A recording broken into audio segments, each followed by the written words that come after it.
Hello and welcome. My name is Ryan Brockway, and today we're going to discuss the federal sentencing guidelines for organizations. What are they really? Who do they apply to? And why should we care?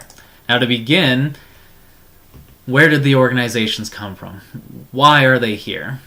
Now, before the federal sentencing guidelines for organizations, or the FSGO, cases with similar infractions were dealt with differently. Some judges were lenient, while other judges placed huge fines upon the organization.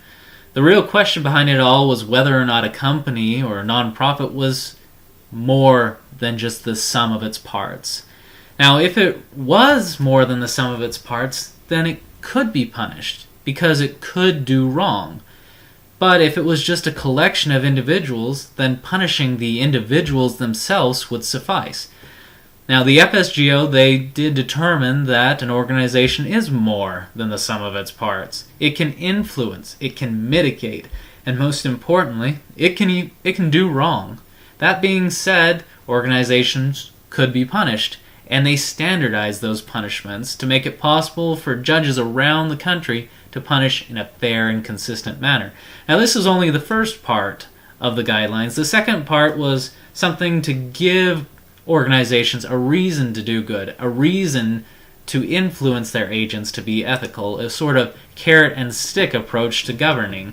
Now, the stick comprised of the punishments and the exacerbation that could happen to those punishments based on behavior, or the mitigation of the punishments due to behavior. To illustrate this, we'll take a look at an infraction.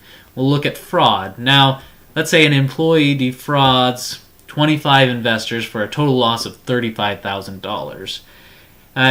First, we'll determine an offense level. We'll look at the guidelines and see that fraud has a base level of 6. Next, we'll look at points that are added for severity, how much total loss occurred. Now, the guidelines say that between $30,000 and $70,000, a fraud loss or a fraud infraction will receive an additional 6 points. Lastly, each infraction has a specific set of scenarios attached to it that add points, such as how much planning was involved, how many people were involved. In this case, the fraud involved multiple individuals, and it also dealt with securities law. This added another 6 points for a total of 18. This offense level of 18 led to a $350,000 fine that is then multiplied by a culpability score, how much a corporation is really at fault. Now, this multiplier can range from 0.05 to 4, and can change the fine to as low as $17,500 to as high as $1.4 million. Now, this gives organization a reason to mitigate this, a reason to decrease liability, and it's done through an ethical compliance program. There are 7 parts of that, which are an established and communicated standards, and an assigned ethics officer, discretion when delegating authority, meaning you don't give it to people who have a history of criminal or unethical behavior. You give ethics training to your employees. You audit your standards. If an infraction is found, you discipline your employees, and if it's significant, you report it to the authorities.